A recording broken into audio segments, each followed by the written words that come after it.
میرے نزدیک اس دور میں قرآن مجید کے اس اعجاز اور اس کے ایک معجزہ ہونے کے لیے سب سے بڑی دلیل علامہ اقبال کی شخصیت ہے۔ وجہ کیا ہے کہ علامہ اقبال علماء کے طبقے میں سے نہیں تھے۔ ظاہر بات ہے کہ جن کا پورا جو ہے جن کی زندگی گزرتی ہو قال اللہ و قال الرسول میں، ان کے دلوں میں عظمت قرآن کی، ان کے دلوں میں حضور کی محبت یہ تو سمجھیے کہ ہونی ہی چاہیے، ان کے شب و روز اسی میں گزرتے ہیں۔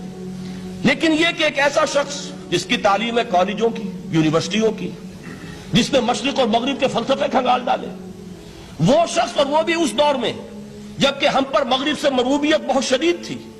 آج تو وہ مروبیت بہت کم ہو چکی ہے۔ آج تو ہمارا عام نوجوان جو ہے وہ آنکھوں میں آنکھیں ڈال کر بات کرتا ہے، اس میں خود اعتمادی ہے۔ ہمارا بھی اپنا ایک معاشی نظام ہے، ہمارا اپنا ایک سیاسی نظام ہے، ہمارا ایک اپنا سماجی نظام ہے، ہماری اپنی سوشل ویلیوز ہیں۔ آج کا نوجوان الحمدللہ احیاء اسلام کی وہ جد و جہد جو ہے وہ مرحلہ در مرحلہ بہرحال آگے بڑھ رہی ہے۔ وقت لگے گا لیکن یہ کہ اس میں یقیناً ترقی ہوئی ہے۔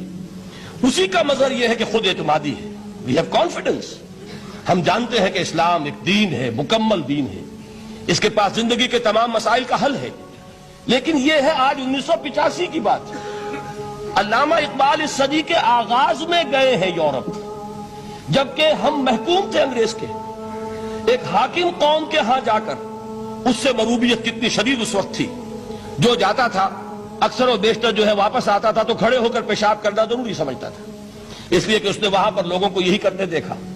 ان کا لباس، ان کی وضاقت، ان کی تہذیب، ان کا تمدن، ہر طرح سے ان کے گن گاتا ہوا، ان کے لیے وہ بہت قصیدے جو ہے تعریف کے کہتا ہوا آتا تھا۔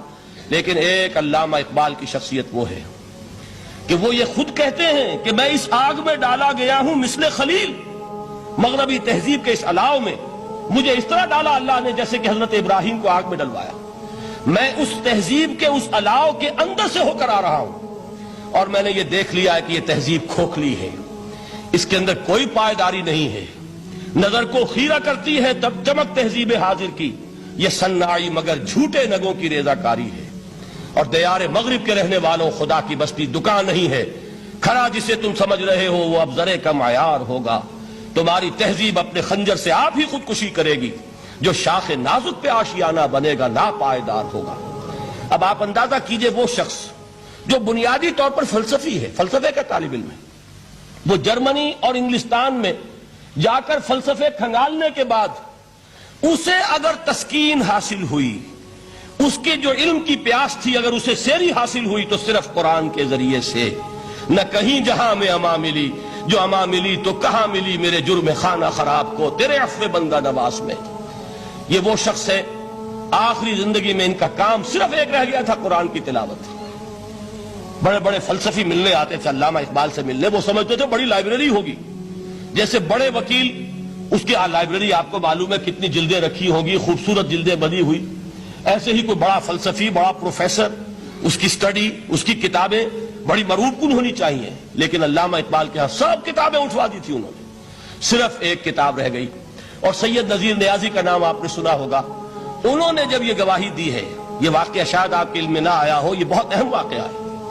وہ یہ لکھتے ہیں کہ میں نے ایک مرتبہ علامہ سے پوچھا کہ کچھ لوگ اعتراض کرتے ہیں یا یہ خیال ظاہر کرتے ہیں کہ آپ نے اپنا فلسفہ خودی نیٹشے سے لیا ہے، کوئی کہتا فلاں سے لیا ہے، کوئی کہتا فلاں سے لیا ہے، کچھ آپ خود بتا سکیں گے کہ آپ کے فلسفہ خودی کی سورس کیا ہے؟ تو علامہ نے کہا کہ اچھا کل فلاں وقت آ جانا تو میں تمہیں لکھوا دوں گا، ڈکٹیٹ کرا دوں گا۔ تو سید نذیر نیازی کہتے ہیں کہ میں بہت خوش ہوا کہ یہ سعادت میرے حصے میں آ رہی ہے کہ علامہ اقبال خود مجھے تحریر کرائیں گے کہ میرے فلسفے کی سورس کیا ہے، میں نے کہاں سے اخذ کیا ہے۔ دوسرے روز وہ گئے، حاضر ہوئے، بڑے ہی ارمانوں کے ساتھ پینسل اور کاپی لے کر بیٹھے۔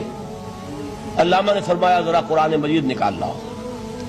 وہ قرآن مجید لائے، حیران ہوئے، یہ فلسفے کا سورس مجھے ڈکٹیٹ کرانے چلے تھے، یہ قرآن مجید کہہ رہے۔ کہا کہ ذرا سورۃ الحشر اس کا آخری رکوع، وَلَا تَكُونُوا كَالَّذِينَ نَسُوا اللَّهَ فَأَنسَاهُمْ أَنفُسَهُمْ أُولَٰئِكَ هُمُ الْفَاسِقُونَ۔ اے لوگوں، ان لوگوں کے مانند نہ ہو جانا جنہوں نے اللہ کو بھلا دیا تو اللہ نے انہیں اپنی خودی سے غافل کر دیا، اپنے آپ سے بیگانہ بنا دیا، یہی ہیں لوگ جو فاسق ہیں۔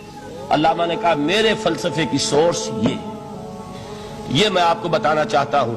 اس معنی میں کہتا ہوں کہ اس دور میں علامہ اقبال کی شخصیت کو میں اعجاز قرآن کا سب سے بڑا مظہر سمجھتا ہوں. ایک شخص 20ویں صدی عیسوی کی شخصیت، اور پھر یہ کہ وہ کہیں مسجد اور کسی مدرسے کے ماحول میں پلا بڑھا نہیں ہے، بلکہ اسکولوں اور کالجوں میں اور یونیورسٹیوں میں، اور صرف ہندوستان میں نہیں، انگلستان اور جرمنی کی یونیورسٹیوں میں رہا، جس نے اپنا لوہا منوایا ہے. وہ شخص اگر یہ کہتا ہے کہ میرے لیے فکر کی بنیاد، میرے فلسفے کی سورس، میری تمام سوچ کی رہنمائی جو ہے وہ اس کتاب نے کی ہے، تو معلوم ہوا کہ واقعتاً یہ قرآن مجید آج بھی معجزہ ہے.